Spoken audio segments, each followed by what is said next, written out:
여성가족부가 초등학교 도서관에 비치한 동화책이 논란이 되고 있습니다.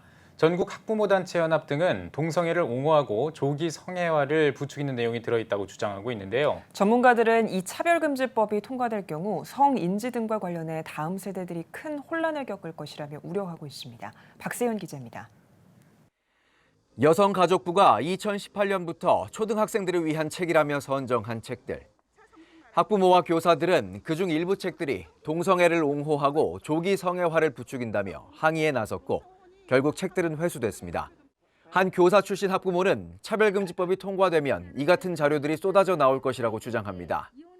어린이들은 지금 굉장히 이미지 능력이 뛰어나기 때문에 어렸을 때 머릿속에 박힌 그 그림은 평생 잊혀지지 않아요. 아이들이 암암리에 어렸을 때부터 눈으로 보고 귀로 듣고 한다면 당연히 기독교 가치관이 훼손될 수밖에 없는 영향이 있다고 생각합니다. 전문가에 따르면 아이들의 경우 나이별로 성에 관한 기능이 발달합니다. 2, 3세 때에는 스스로 성별을 구별할 수 있는 성주체성, 6, 7세가 되면 성이 변하지 않고 바꿀 수 없는 것이라는 것을 인지하는 성항상성, 10살이 되면 성지향성이 성립됩니다. 남자는 여자에게 매력을 느끼고 여자는 남자에게 매력을 느낀다는 것을 알게 된다는 겁니다. 성인지 발달의 아이에게 제3의 성을 가르칠 경우 성인지 발달에 어려움을 겪고 혼란을 야기하게 된다고 우려합니다. 남녀 간의 구별이 좀 모호해지는 부분들이 있을 것 같아요. 그러니까 예를 들어서 남자친구가 여자친구의 지퍼를 올려줘도 내려줘도 이런 부분이 문제라고 말하지 못하게 된 상황이 생기게 되고, 또 이제 우리가 제3의 성이라고 해서 남녀가 같은 화장실, 같은 탈의실을 사용하게 돼도 이게 잘못됐어 라고 우리가 할 수 없게 되는 부분들이 생기게 되죠.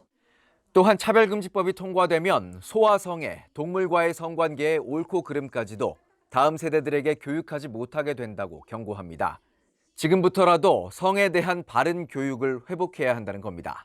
교육이라 함은 옳고 그름을 가르치는 거라고 생각을 합니다. 성교육에서도 성에 대한 가치가 무엇인지 먼저 명확하게 제시를 해줘야 되고, 또 건강하게 성을 가르치는 것이 맞다고 생각을 합니다. 생물학적인 것이지 사회문화적인 것이 아니라고 생각합니다. 그렇기 때문에 우리가 추상적으로 제시되어서는 안 된다고 보여집니다. 그러니까 남성, 여성이 명확하게 제시되어져야 됩니다. 다음 세대들에게 거대한 영향을 미치는 성교육. 건강하고 바른 성교육의 회복과 정립이 어느 때보다 절박하게 요청되고 있습니다.